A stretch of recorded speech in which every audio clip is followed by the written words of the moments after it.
At first, thank you everybody. It was very, very interesting, especially for us, the host and the organizer. I'm speaking here also on behalf of Fabian, that is behind the scene.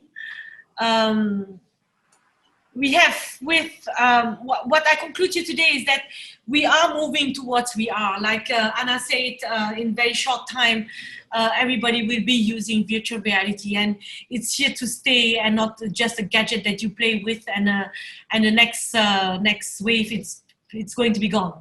It means that it's an investment that is going to move forwards with also a lot of evolution in terms of technology that is going to be deployed for the next 5-10 years. We have chosen another approach, far less advanced from Anna, because I love what Anna does, because it's really, really ahead of time. And I think it's suitable for very high-end client, and I really would like to try, when the border is open, her site, how to use, in fact, the device to order online high resorts. We have chosen another approach with Fabian, is to give, in fact, the possibilities to the travel agents and the tourist players to share the content, as ugly as it is, as beautiful as it is, because we are somehow at the beginning of the life shell of the technology. Some have never seen what is VR, some are very advanced in it, but every creation, every artistic work is worth doing.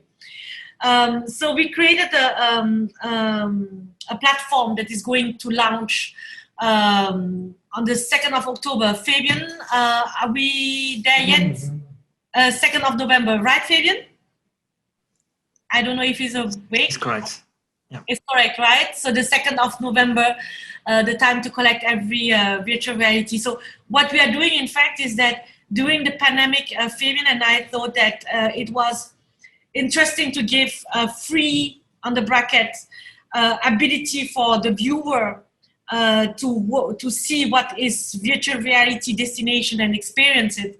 And I then spoke to the WET, that is the partner of Anna, by saying, why can we not collaborate together? Those who are ready jump into a booking on VR directly on her platform, and those who are not ready be on my platform, and in fact link the travel agents, those who needs the money, with the travelers, or the hotels, with those the travelers in the future, and allow them to have an experience. Like you said, Anna, good quality VR needs special camera that today are still in evolution.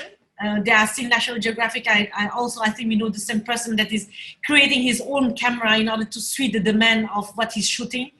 But GoPro has done tremendous efforts to be accessible on the market.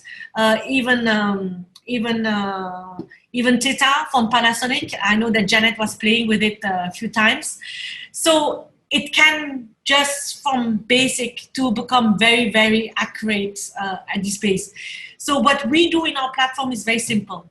We connect the travel agents and the hotel industry and the entire travel industry to, in fact, the travelers. The travelers can view all the VR content for free, and the travel agent and the hotels can put one content for free.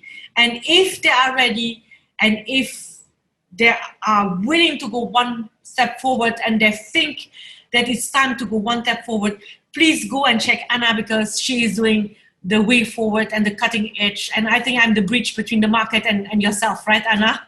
We can say it more or less like that. So that's more what I wanted to say. I think we have an online question. Janet, I will take it for you, and I think it's from you. Before that we end, because I know that we are quite late and we are over. The question from an anonymous attendee, so he doesn't want to be divulged.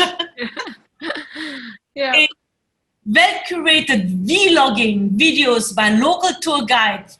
I think he's trying to preserve the tour guide industry. And if you hear me, virtual reality does not kill the tour guide industry. Instead, it's enhancing the tour guide industry. Put a GoPro next to you, go and do your tour guide, explain it, post it. You will see, you will have much more attraction than just a vlog. And today, GoPro is not that expensive that you think, or check with your association, perhaps they have buy the device. And if you want to go further, I'm sure that in the future, Anna is not under bracket limited to resort, but can open to high-end tourist guide safaris and etc. Right? And I think this direction you are taking. Well, right. It says, which includes visit to heritage site, food destination, national parks, etc. Most importantly, it is free on YouTube. Well, you can see VR content also free on YouTube. National YouTube. What are the advantages of VR over vlogging and live streaming? How can VR uplift the livelihood of local communities? Nigel, I think I give the question to you this. Okay, Marceline. I think VR, vlogging and live streaming, they are, although similar in some ways, they are very different types of mediums, right? And each type of medium has its own appeal. Each type of medium has its own accessibility. So I would say to the attendee here, VR is worth exploring simply because unlike vlogging and just live streaming, it adds an extra dimension to the experience. So if we talk about vlogging, nothing wrong with that. Okay, vlogging, you've got someone up in front of a screen, he or she is, talking about a particular subject, and it can be very engaging by itself, vlogging. But again, with vlogging, it doesn't mean that you can vlog everything, especially when it comes to tourism destinations. Vlogging alone, a flat one-dimensional kind of presentation, may not actually add as much value than, say, a 3D immersive video. Now, if we look at some of the immersive videos we've seen recently, you can have commentary going as you visit the different sites, as you actually walk through a particular environment. And that is not possible just through vlogging alone. Although we can actually look at VR videos as also another combined form of vlogging, right? Now, at the same time, if we're also looking at, say, live streaming, again, live streaming has its advantages when we're looking at, say, being able to answer questions at the spur of a moment, right? So our company, for example, we do a little bit of live streaming tours on one of our platforms, and that's worked out pretty well. But again, it's limited to a particular point in time. And of course, it is also very highly dependent on things like connection, all right? It's highly dependent on the environment. Equipment itself, if you were to do, say, a review, walking live down a particular street, and it's very noisy, you don't have the right noise cancelling equipment, you can't produce a very suave, sassy, well-produced video like you could in VR after it's gone through post-production. So in short, again, VR is just, to me, another way to present another view or another piece of content in a way that that vlogging or live streaming by itself may not be able to do. So in that sense, I'm still a big proponent of VR, and who knows, in the future, there may be live VR videos itself. So there we go. True. Another point on this question is that if you look at free platforms like YouTube and Facebook, I just remind you that both are banned in China. There is no access of them in China, so you can put every vlogging, you will not get the Chinese market there. It's very difficult, they have that time. I think we have answered the question. I pass the floor to Janet back. All right, thanks, Marceline. I think there's one question from Casey here. She mentioned that Dr. Shahbaz is focusing on heritage site. I'm more curious, have there actually been a success story on using virtual reality that has a positive impact on tourism? Appreciate some examples. Okay, unfortunately, Professor Shahbaz has gone. Yep. Yes, like he said in his presentation, there was successes in tourism. virtual reality has been used to highlight UNESCO destinations. Like he presented on the website of UNESCO COVID-19, you can experience UNESCO heritage sites directly from your home. And that's the beauty, in fact, of virtual reality, is that today you can literally visit any destination from your home without having any under bracket risk of COVID-19. And you can even book for after COVID-19 and decide, like Professor Shahbaz Khan just said, have a glimpse of any destination that you want to look. And what has surprised me today, especially what has really surprised me today, is that he was speaking about really selling online VR destination, and that there was only 3 tickets left, and that the entire tour was really sold out. That is something very new for me, that VR on the bracket ticket to visit the site is sold and sold out. That is incredible as a tourism. That's the best result. That's the best response, I think. I agree, it's mind-blowing. I can also share a couple of success stories from our clients as well, through social and online. It actually has been proven that with VR video being available on Facebook, it generates 4.5-5 times more engagement on the post rather than the flat video. And also having a virtual reality video available on the website of the destination or a hotel or resort generates 15-20% more stays on the website, which then results in the higher Google rankings and, of course, the business conversion.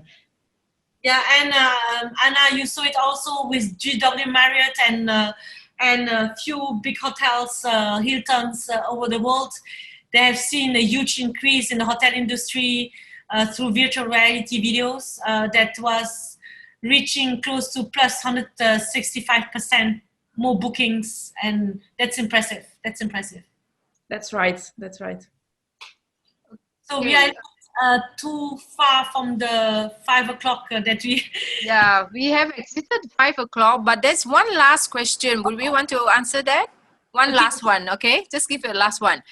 This is from AIBD Malaysia. Can you suggest any sustainability model for the creators of VR content for tourism? Well, a sustainable model for the creator of the content of the VR. Yeah. It's a new job. It's a new job. It's one of the job created from ER 4.0. This job does not exist five years ago. And if, like we think, and the trend shows, virtual reality, ER 4.0, and like Professor Shahbaz says, the entire technology is going to move forward. This job will not only be sustainable, but will be the next job or the next competence that you need to have in a very near future. We speak always about ER 4.0, about the numbers of jobs that is destroyed, but we never speak about the numbers of jobs that are created. And this kind of job of content creating, ER 4.0 marketing, VR marketing is one of the new jobs that is going to be one of the must-have in terms of competence before that you get hired. I think in industry 3.0 was more towards social media, online media, that was really the thing to have, or data, big data. But the next generation it's much more demanding. It's much more demanding. So sustainable is there as long as the technology is advanced and going to advance and going to develop. All right. Okay. So, well, it's almost past 5:15 now. I wish this can go on and on, but good things must come to an end. So before I end this session, just a reminder to everybody that today our host is an international web-based VR platform called Are We There Yet? With the aim to support and help the tourism industry. So if you need to know a lot more information, please check out their website, VR.tv, right, Marceline? VR.tv. VR.tv, as simple as this. Yeah, VR.tv, as simple as that. Yeah. All right. Okay. Thank you for joining us in this interesting session. Till we meet again. Good evening, and thank you, everyone. Thank you again. Bye. Bye. Thank you very much. Bye. Bye. Thank you very much.